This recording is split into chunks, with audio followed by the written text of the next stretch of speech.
Recent டேஸில் client எடுக்கிறது ரொம்ப பெரிய விஷயம். பட் நான் ஒரு 20K ஆஃபர் ரிஜெக்ட் பண்ணிட்டேன். ரீசன் அவங்களோட ப்ராடக்ட்டுக்கு என்னால் ஜென்யூனாகவே ரிசல்ட் கொடுக்க முடியும்னு தோணலை. Hey guys, this is day 2 of my client story. இப்போ நிறைய பேர் அமேசானில் ப்ராடக்ட் செல் பண்ண போகிறேன், ஃபேஷன் பிராண்ட் ஸ்டார்ட் பண்ண போகிறேன்னு சொல்கிறாங்க. ஆனால் ரியல் மார்க்கெட்டிங் கேப் நிறைய பேர் அனலைஸ் பண்ணவே இல்லை. நான் ரீசெண்டாக ஜிம்வேர் செக்மெண்ட்டில் ரிசர்ச் பண்ணும்போது பால்ட் ஃபிட் மாதிரி பிராண்ட்ஸ் 300 to 400லேயே ரொம்ப டீசெண்டான ப்ராடக்ட் கொடுத்தாங்க. அதை விட்டிங்கன்னா 1000 to 1200 ருபீஸ் இந்த ரேஞ்சில் தான் குவாலிட்டியான ஜிம்வேர் வந்து ஐடென்டிஃபை பண்ண முடிஞ்சுது. பட் என்னோட ப்ரைஸ் ரேஞ்ச் வந்து 550 to 600. இதில் குவாலிட்டியான ஒரு ப்ரீமியம் ஜிம்வேர் வந்து நான் ஐடென்டிஃபை பண்ணுறதுக்கு ரொம்ப கஷ்டப்பட்டேன். This is marketing gap. So நீங்கள் ஒரு பிஸ்னஸ் வச்சுருக்கீங்கன்னா ப்ராடக்ட் ஃபிட் செக் பண்ணுங்கள்.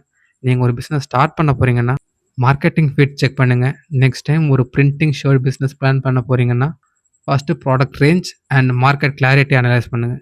எப்படி பண்ணணும்னு கேட்டிங்கன்னா பிளான் அண்ட் கமெண்ட் பண்ணுங்கள். 14 ஸ்டெப் ஸ்ட்ராட்டஜி நானே உங்களுக்கு டிஎம் பண்ணுறேன்.